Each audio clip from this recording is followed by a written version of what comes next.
साथियों, जब मैं पिछली बार यहां आया था तब मैंने कहा था, जिसके नाम में ही सोम अर्थात अमृत जुड़ा हो उसे नष्ट कौन कर सकता है। इतिहास के लंबे कालखंड में इस मंदिर ने कितने ही आक्रमण झेले। महमूद गजनवी, अलाउद्दीन खिलजी जैसे अनेक आक्रांत आए। लुटेरों ने सोमनाथ मंदिर का वैभव मिटाने का प्रयास किया। वो सोमनाथ को एक भौतिक ढांचा मानकर उससे टकराते रहे। बार बार इस मंदिर को, इस ढांचे को तोड़ा गया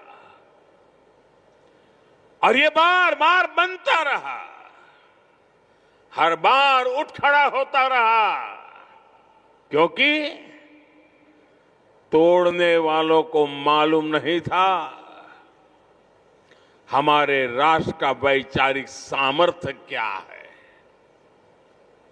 हम भौतिक शरीर को नश्वर मानने वाले लोग हैं, लेकिन हम जानते हैं उसके भीतर बैठी आत्मा अविनाशी है।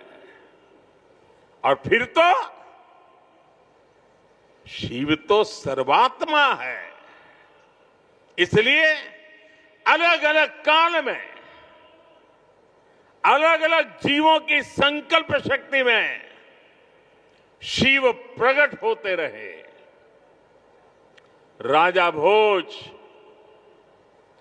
कभी राजा भीमदेव प्रथम,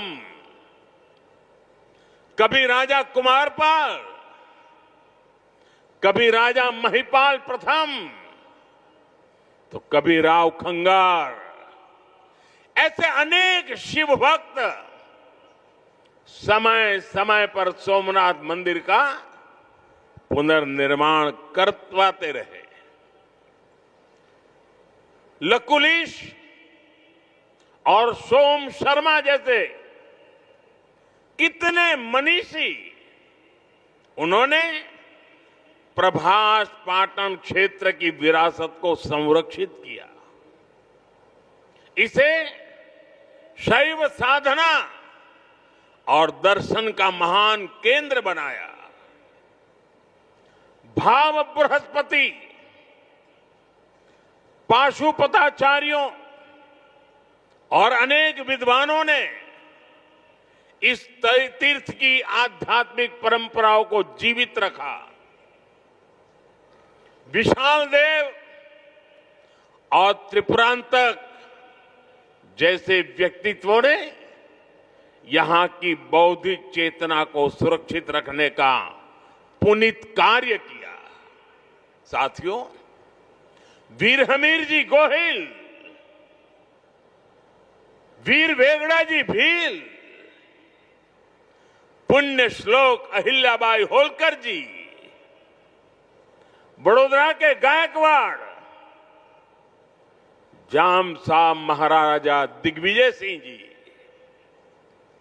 ऐसी कितनी ही महान विभूतियां हैं जो सोमनाथ की सेवा में अपना सर्वस्व अर्पित करती थी। मैं आज इस अवसर पर सरदार वल्लभ भाई पटेल, डॉक्टर राजेंद्र प्रसाद, श्रीमान के.एम. मुंशी जी, ऐसी सभी ज्ञात अज्ञात दिव्यात्माओं को भी श्रद्धापूर्वक, आदरपूर्वक नमन करता हूं।